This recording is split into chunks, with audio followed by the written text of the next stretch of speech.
This entry is dated the 15th of February.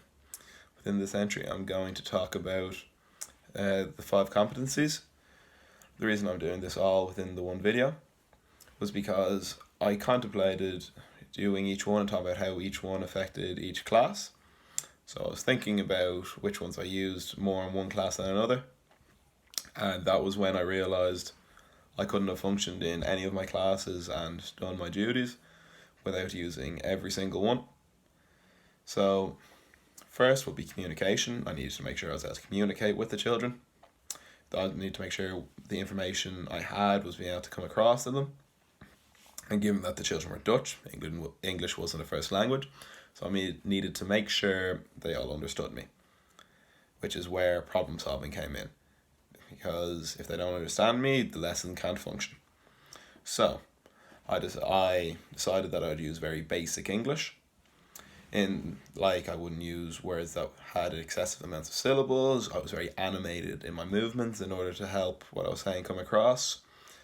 But I realised this would only get me so far, which is when I decided to use teamwork.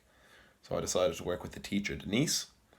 I got her to help me translate to the class, but her English wasn't, it was good, but it wasn't, she didn't understand everything I said, and she didn't have the best English in the class. Some of the children had very, very high English. So what I ended up doing, I ended up working with not just the teacher, but 4 or 5 of the children in order to communicate what I was saying to the entire class. And this pushed the children with a higher level in English. It would have advanced their learning in that, because they would have been, they have to understand exactly what I was saying in order to translate to the class. And it also improved their public speaking because they were speaking to the entire class. But in order to have the children listen to me, and in order for me to conduct my class properly, I needed to lead. I needed leadership.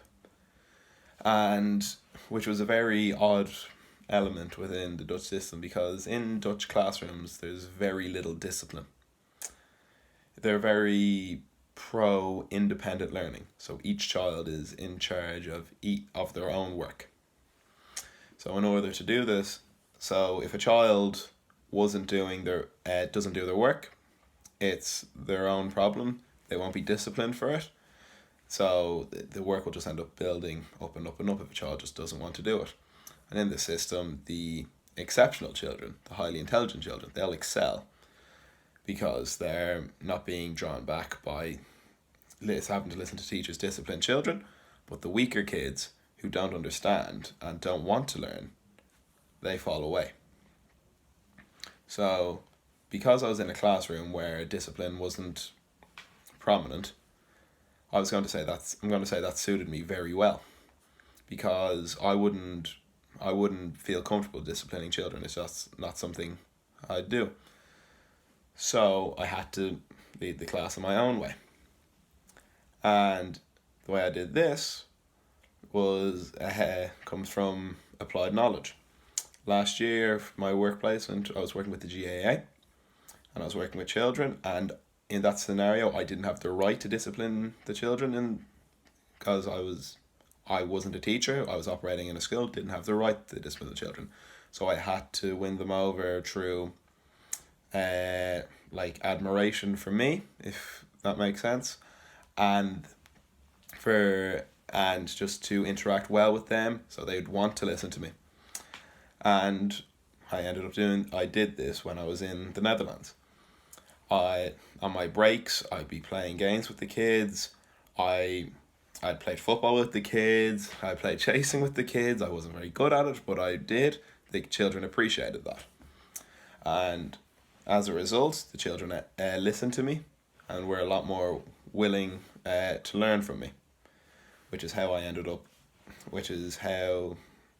led the class, and how that linked so tightly to the applied knowledge of what I learned the year prior. So in summary, communication. I needed this in order just to conduct my classroom in general if the children didn't understand what I was saying. the classroom wouldn't function, the children wouldn't learn. Secondly, then there was problem solving. I had to figure out how to communicate to the children. They didn't understand me, so as a result, I had to get over this problem, and did so predominantly through teamwork, which is my third competency. I had to work with the teacher, but not only the teacher, but also the children.